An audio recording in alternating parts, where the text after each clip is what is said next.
ఇప్పుడు తీరా రాష్ట్రానికి అప్పులు ఎంత ఉంటాయి? ఇప్పుడు బడ్జెట్ ప్రవేశపెట్టినారు కదా, వాళ్ళ బడ్జెట్ డాక్యుమెంట్లే చూద్దాం. వాళ్ళు ప్రవేశపెట్టిన బడ్జెట్ డాక్యుమెంట్ 2024-25. మరి ఇంత బిల్డప్ ఇచ్చినారు, ఇంత పద్ధతి ప్రకారం పథకం ప్రకారం బురద జల్లే కార్యక్రమాలు చేసినారు, ఆర్గనైజ్డ్ క్రైమ్ చేసినారు. ఈ ఆర్గనైజ్డ్ క్రైమ్ నేపథ్యంలో నిజంగా వాళ్ళు ప్రవేశపెట్టిన బడ్జెట్ డాక్యుమెంట్లో రాష్ట్రానికి సంబంధించిన అప్పులు ఎంత ఉన్నాయి ఒక్కసారి చూద్దాం. వాళ్ళ బడ్జెట్ డాక్యుమెంట్స్ని ఒకసారి చూపించాము. ఒకసారి బడ్జెట్ డాక్యుమెంట్ ఇది పేజ్ నెంబర్ 14, పేజ్ నెంబర్ 16 స్వయంగా చంద్రబాబు నాయుడు గారు ప్రవేశపెట్టిన వాళ్ళ రాష్ట్ర బడ్జెట్ డాక్యుమెంట్స్. దీంట్లో ఒక్కసారి గమనిస్తే పబ్లిక్ డెట్ 2018-19 నాటికి పబ్లిక్ డెట్ అంటే అప్పులు. ఇక పబ్లిక్ డెట్ 2018-19 నాటికి 2,57,509 కోట్లు. అంటే ఆయన దిగిపోయే నాటికి 2,57,000 కోట్లు గవర్నమెంట్కి సంబంధించిన అప్పులు. ఈ అప్పుకు గవర్నమెంట్ వేరియస్ కార్పొరేషన్స్కు గవర్నమెంట్ గ్యారంటీ కూడా ఇచ్చి ఇచ్చిన ఆ అప్పులు కూడా కలుపుకుంటే ఆ పైన 48,000, ఆ పైన వీళ్ళది 2018-19లో ఇంకొక 55,000 కోట్లు కలుపుకోవాలి. అంటే గవర్నమెంట్ అప్పు, గవర్నమెంట్ కార్పొరేషన్లకు సంబంధించి గ్యారంటీ ఇచ్చిన అప్పులు, which actually becomes the det of the state government. అంటే గవర్నమెంట్ స్వయంగా తీసుకున్న అప్పులు, గవర్నమెంట్ పూచీపడ్డ అప్పులు, ఈ రెండు డెట్ అంటారు. ఈ రెండు డెట్ చూస్తే చంద్రబాబు నాయుడు గారు దిగిపోయే నాటికి 2,57,000 కోట్లు ప్లస్ ఈ 55,000 కోట్లు అంటే 3,13,000 కోట్ల రూపాయలు చంద్రబాబు నాయుడు గారు దిగిపోయే నాటికి అప్పులుంటే, మా ప్రభుత్వం వచ్చేసరికి ఆ అప్పులు వీళ్ళు చూపించిన దాని ప్రకారమే 4,90,000. మా ప్రభుత్వం దిగిపోయే నాటికి గవర్నమెంట్ అప్పులు 4,91,774 కోట్లు ప్లస్ గవర్నమెంట్ పూచీపడ్డ అప్పులు 1,54,000 కోట్లు. అంటే రెండే కలిపితే 6,46,000 కోట్ల రూపాయలు. అంటే వాళ్ళ చంద్రబాబు నాయుడు హయాంలో 3,13,000 కోట్లు ఉన్న అప్పులు మా హయాం అయిపోయేసరికి 6,46,000 కోట్లు అప్పులుగా వాళ్ళంతకు వాళ్ళే చూపించడం జరిగింది. మరి ఎక్కడ 14 లక్షలు, ఎక్కడ 11 లక్షలు, ఎక్కడ 12.5 లక్షలు, ఎక్కడ 10 లక్షలు, చివరికి వచ్చేసరికి 6,46,000 కోట్లకు తెంచినారు. ఒకసారి నెక్స్ట్ స్లైడ్లోకి బామ్మ. పోనీ ఎవరెవరి హయాంలో ఎంతెంత అప్పులు చేసినారు, ఆ అప్పులకు సంబంధించి గ్రోత్ రేట్ ఎంత అంటే కంపౌండెడ్ యాన్యువల్ గ్రోత్ రేట్. ఇది వెరీ ఇంపార్టెంట్. అంటే ఎవరి హయాంలో కూడా సగటున అప్పుల వార్షిక వృద్ధి రేటు ఎంత, కంపౌండెడ్ యాన్యువల్ గ్రోత్ రేట్ ఎంత అని చూస్తే చంద్రబాబు నాయుడు గారు అధికారంలోకి వచ్చే నాటికి 1,32,000 అప్పులు రాష్ట్ర ప్రభుత్వానికి ఉంటే, చంద్రబాబు నాయుడు గారు అధికారం దిగిపోయే నాటికి 3,13,018 కోట్లు అప్పులు. అంటే కంపౌండెడ్ యాన్యువల్ గ్రోత్ రేట్ అంటే వార్షిక అప్పుల సగటు వార్షిక వృద్ధి రేటు 19.54%. ఆయన హయాంలో ఆయన అప్పులు చేస్తే మా 5 ఏళ్ల కాలంలో 3,13,000 కోట్లు 6,46,000 కోట్లు అయింది. అంటే కంపౌండెడ్ యాన్యువల్ గ్రోత్ రేట్ అంటే అప్పుల సగటు వార్షిక వృద్ధి రేటు మా హయాంలో ఆయన కన్నా తక్కువ 15.61%. అంటే చంద్రబాబు నాయుడు గారి కన్నా ఏకంగా 4% తక్కువ. పోనీలేబ్బా అప్పులు అంటున్నారు కాబట్టి ఇంకా ఒక అడుగు ముందుకేద్దాం. ఇంకా ఒక అడుగు ముందుకేసి నాన్ గ్యారంటీడ్ అప్పు కూడా తీసుకుందాం. నాన్ గ్యారంటీడ్ అప్పు కూడా తీసుకుంటే పవర్ సెక్టర్కు ప్రధానంగా ఉంటాయి కాబట్టి అది కూడా తీసుకుందాం. అది కూడా తీసుకుంటే చంద్రబాబు నాయుడు గారి హయాంలో 8,638 కోట్ల రూపాయలు ఉన్న నాన్ గ్యారంటీడ్ పబ్లిక్ సెక్టర్ కార్పొరేషన్స్కి సంబంధించిన నాన్ గ్యారంటీడ్ డెట్ ఆయన హయాం ముగిసే లోపల 77,228 కోట్లకు తీసుకుపోయినాడు.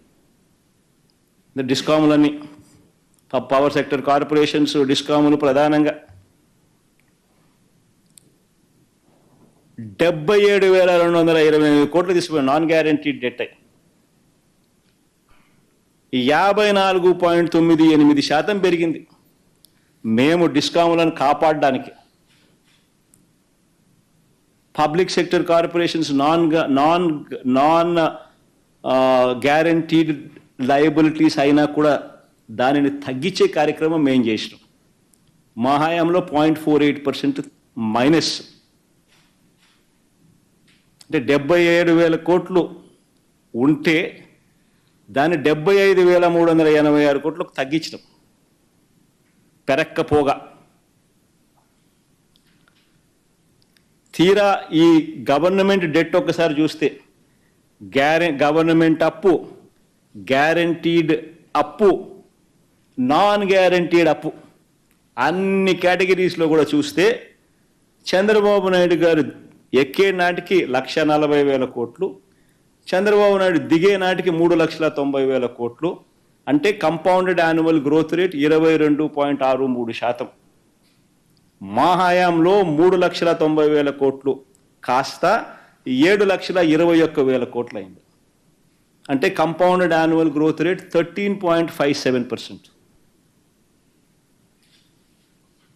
నిజంగా ఏదైనా అవార్డు ఏదైనా ఇవ్వాలనంటే వైఎస్ఆర్సీపీ ప్రభుత్వానికి పిలిచి అవార్డు ఇవ్వాలి. వాస్తవం చెప్పాలంటే ఫైనాన్సెస్ ఇంత చక్కగా నడిపినందుకు.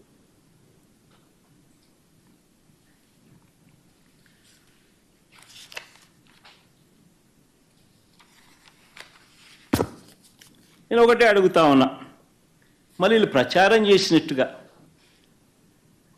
14 లక్షల కోట్లు ఏమైంది, 12.5 లక్షల కోట్లు ఏమైంది, 10 లక్షల కోట్లు ఏమైంది? మీ బడ్జెట్ డాక్యుమెంట్ల ప్రకారమే, మీరు చూపించిన బడ్జెట్ డాక్యుమెంట్ల ప్రకారమే గవర్నమెంట్ డెట్ 6,46,000 కోట్లను మాత్రమే చూపిస్తున్నారు.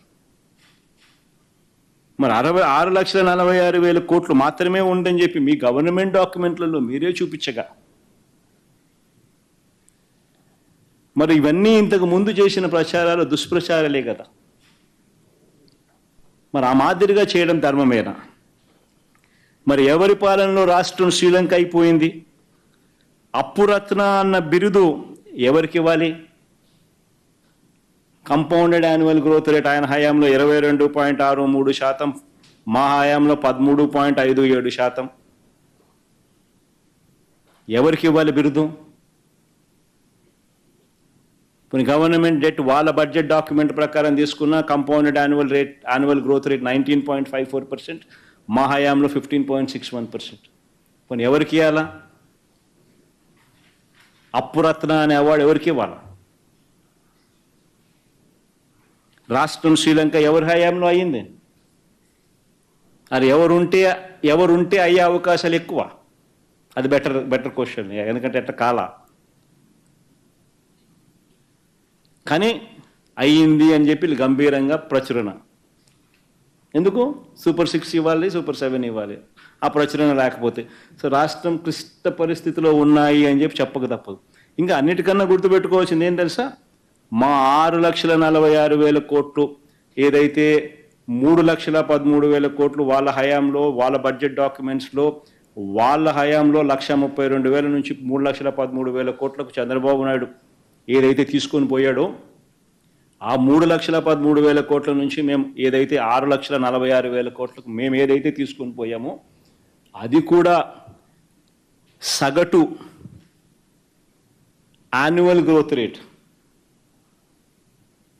Compounded annual growth rate Chandrababu Naidu హయాంలో 19.54% ఉంటే మా హయాంలో 15.61% ఏదైతే చంద్రబాబు నాయుడు గారి కన్నా తక్కువ చేసినామో, ఇవన్నీ కూడా ఏంటి?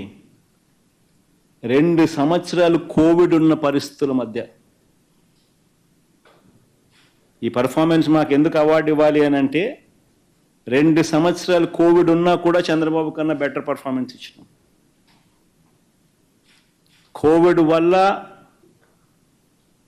దేశం కాదు ప్రపంచ ఆర్థిక పరిస్థితులన్నీ కూడా అతలాకుతలమైన పరిస్థితులు, రాష్ట్రంలో కూడా అతలాకుతలమైన పరిస్థితులు, రాష్ట్రంలో రావాల్సిన ఆదాయాలు తగ్గిన పరిస్థితి, రాష్ట్రంలో అనుకోని ఖర్చు పెరిగిన పరిస్థితులు.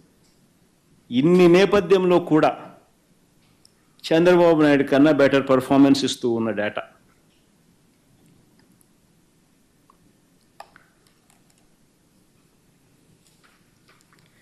నిజంగా వాస్తవాలు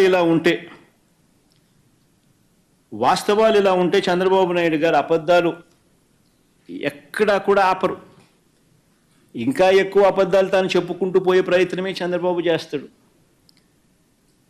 ఇవన్నీ చెప్పుకుంటూ చంద్రబాబు నాయుడు ఇంకా ఒక అడుగు ముందుకేస్తే చెల్లించాల్సిన బిల్లులు ఉన్నాయి, చెల్లించాల్సిన బకాయిలు ఉన్నాయి అని కొత్తగా ఏదో ఇప్పుడే తానేదో